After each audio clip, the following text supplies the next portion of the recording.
Expressions are a way for you to link the behavior of something with something else. For example, in this situation, we're going to link a null object with this picture, and we're going to make an expression that tells the picture to react in a certain way based on what we do to the null object. So what I'm going to do is I'm going to just focus real fast down here to show you what we're going to do. This is the picture. And feel free to use any image you have, anything at all. And with this picture, we're going to take one of the properties, and you can choose whatever property you want, but in this case, I'm going to choose the rotation property. So I'm going to hit R. So what we're going to do is we're going to create a null object, and the null object's position on our comp is going to make this rotate when we move the null. So let's go ahead and make sure we have our composition panel selected. And we're going to go to Layer, New, and we're going to choose Null Object. Now you might be wondering why I said to click here first. That's because if we're on the Project panel, for example, you'll notice that we can't access any of these features. So we have to click on this panel to be able to go and create a new object to work with that comp. So here's our null object, and this is going to be the controller object that's going to affect the rotation. So the object is, we're going to move the null like this, and the picture is going to rotate. Or you can make it fade away. So let's go ahead and do this now.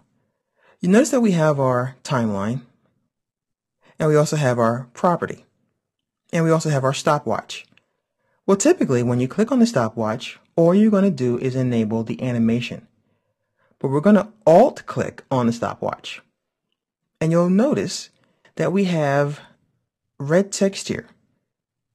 And you also see that we have refresh disabled.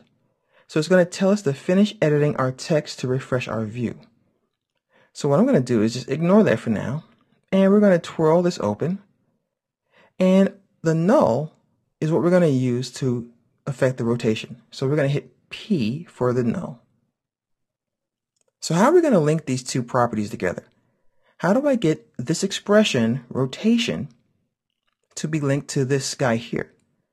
Well, you'll notice that when we Alt-clicked on the stopwatch, we have a pick whip that appears. We can click on the pick whip and drag it to the property position under the null. So hopefully, if this works, we should be able to grab our null and make sure I'm on the null layer. And I'm going to move the null. And you notice the image is rotating. And this is an example of an expression.